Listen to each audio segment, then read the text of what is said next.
Bonjour et bienvenue sur ce nouvel épisode d'Economics. J'espère que vous allez bien et que vous avez bien profité des jours fériés cette semaine. Nous sommes le dimanche 12 mai, on est parti pour notre tour d'horizon de l'actualité économique mondiale. Notez que ce podcast est soutenu par Quorum l'Épargne. Cette entreprise indépendante comprend l'importance cruciale pour chaque investisseur de bien saisir les enjeux de ses choix financiers. Pour cela, il est essentiel d'être bien accompagné et de trouver un placement adapté à son projet et à ses besoins. Depuis 2011, Quorum l'Épargne a aidé 120 000 nouveaux épargnants à investir 7 milliards d'euros dans des produits d'épargne compréhensibles et performants, tout en étant connectés à l'économie réelle. Je précise que ces placements comportent des risques spécifiques, notamment celui de la perte en capital. Je suis très heureux car nous partageons une mission commune, déjargonner et vulgariser les principes de l'économie pour rendre l'épargne accessible à tous. Ce podcast parraine ceux qui décident de rejoindre Quorum l'Épargne. Si vous êtes intéressé par leur offre et que vous répondez aux conditions du parrainage, donnez le code COSMOS, COSMOS, pour bénéficier d'une récompense de bienvenue. Allez, maintenant on commence notre tour d'horizon en France où les Français n'investissent plus dans l'immobilier. En fait, les données publiées par la Banque de France ce lundi montrent que le montant total des nouveaux crédits immobiliers en France continue de dégringoler. Dans les chiffres, les montants totaux de nouveaux crédits ont atteint 6,7 milliards d'euros en mars, soit le plus bas niveau depuis 2014. Alors que les taux d'emprunt ont diminué de 0,50 points en moyenne depuis le début de l'année, en passant sous la barre des 4%, rien n'y fait, les candidats à l'achat d'une propriété ne se bousculent pas au portillon.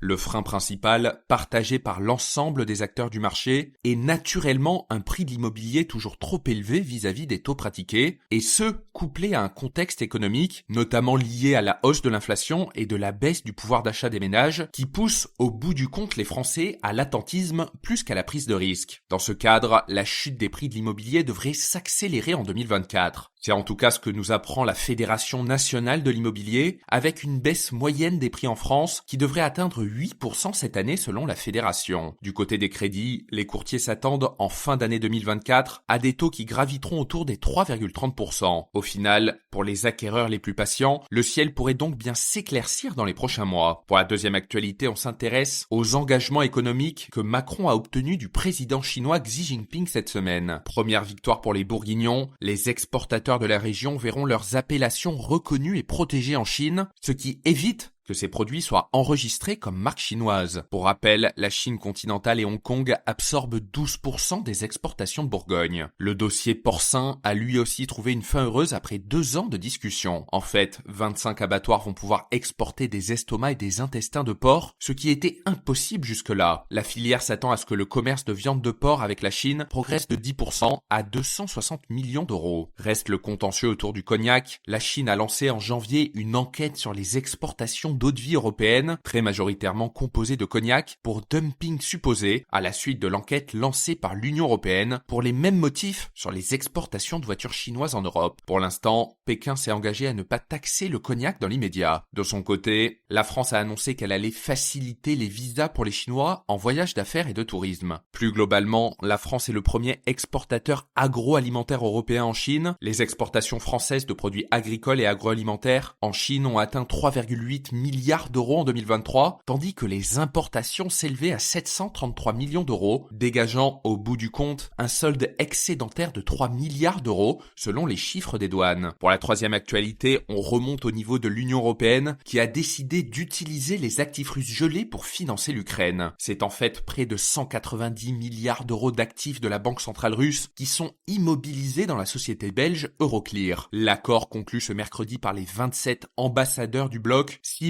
uniquement les bénéfices réalisés par les actifs russes gelés en Europe depuis l'invasion en Ukraine en 2022. L'idée est donc d'utiliser les bénéfices que génèrent ces 190 milliards d'euros pour financer l'Ukraine. Alors plus précisément, la Commission européenne s'attend à ce que ce soit environ 3 milliards d'euros par an qui soient générés avec ces 190 milliards d'euros. Il a été décidé que sur les bénéfices générés tous les ans, donc sur ces 3 milliards d'euros, que 90% seraient utilisés pour acheter des armes et du matériel militaire pour les forces de Kiev, tandis que les 10% restants seraient utilisés pour la reconstruction du pays. De son côté, la Belgique, qui prélève un impôt sur les sociétés de 25%, a gagné environ 1,6 milliard d'euros depuis le début de la guerre grâce aux bénéfices d'Euroclear liés aux actifs russes. Le Premier ministre, Alexander De Croo, a déclaré que son pays affectait ses revenus aux dépenses liées à l'Ukraine. De leur côté, les États-Unis voulaient aller plus loin dans l'utilisation des actifs russes. En fait, Washington a proposé d'émettre environ 5 $150 milliards de dette pour l'Ukraine et de la rembourser avec les bénéfices futurs attendus des actifs de l'État russe. Alors ce plan générerait davantage de liquidités pour Kiev, mais l'Union européenne estime qu'il est trop complexe et trop long, alors que la priorité devrait être d'acheminer rapidement de l'argent vers l'Ukraine. Pour la quatrième actualité, on s'intéresse à l'inflation qui repart à la hausse en France. En fait, les prix à la consommation ont augmenté de 0,6% en avril dans l'Hexagone, mais sur une échelle de temps plus longue, depuis janvier 2021, c'est une hausse de 16,3%, avec des tensions dans quasiment tous les secteurs, et notamment dans l'alimentation, les biens manufacturés et surtout les services. Pour se comparer au bloc de la zone euro, la flambée des prix à la consommation a atteint 19,7% depuis janvier 2021 dans la zone euro, et là aussi, une hausse de 0,6% sur le mois d'avril. Dans ce cadre, soit vos revenus ont évolué dans les mêmes proportions, et alors vous compensez la hausse des prix généralisés, soit vos revenus ont progressé moins fortement, et alors mécaniquement vous avez perdu en pouvoir d'achat. Par ailleurs, si l'inflation poursuit sa hausse dans les prochains mois, cela pourrait contrecarrer les plans de la Banque Centrale Européenne de baisser les taux d'intérêt directeurs en juin, ce qui a été sous-entendu par Christine Lagarde plus tôt cette année. Mais pour cela, nous serons fixés le 6 juin prochain. Enfin, selon les propres chiffres du ministère des Finances, le déficit de l'État français, donc hors collectivités locales et sociales, est reparti en forte hausse en mars, atteignant 171,32 milliards d'euros sur 12 mois, soit 3,5 milliards de plus qu'il y a un an et son deuxième record historique après mars 2021. Est-ce que l'année 2024 va être une nouvelle année de record de déficit public? Nous ferons le bilan en fin d'année. Pour la dernière actualité, on s'intéresse au Guyana qui devrait connaître la croissance économique la plus rapide au monde d'ici 2029. Avec une croissance économique de 62% en 2022 et de 38% en 2023, l'économie du Guyana a déjà doublé en 2 ans pour atteindre un PIB de 16 milliards de dollars. C'est le troisième plus petit pays d'Amérique du Sud en termes de superficie et pourtant, sa croissance devrait croître de 19,8% entre 2024 et 2029 selon les projections du Fonds monétaire international. Alors cela s'explique par la découverte de plusieurs gisements pétroliers d'une capacité totale d'environ 10 milliards de barils au large des côtes guyanaises en 2015 par la compagnie pétrolière ExxonMobil. Depuis lors, le Guyana produit de grandes quantités de pétrole et comme son voisin, le Venezuela, le pays se transforme progressivement en pétro-État. D'ici 2028, le Guyana, peuplé de seulement 800 000 habitants, devrait avoir la production de pétrole brut par habitant la plus élevée du monde, dépassant pour la première fois le Koweït. Au final, le pétrole brut représente 87% des exportations du pays, l'or est le deuxième produit exporté avec 8%, suivi principalement du riz et de la bauxite. Merci beaucoup d'avoir écouté ce podcast. Pensez à mettre une note sur la plateforme sur laquelle vous l'écoutez. Ça m'aide énormément à faire connaître ce podcast à de nouvelles personnes. Merci beaucoup et on se retrouve dimanche prochain pour un nouveau tour d'horizon.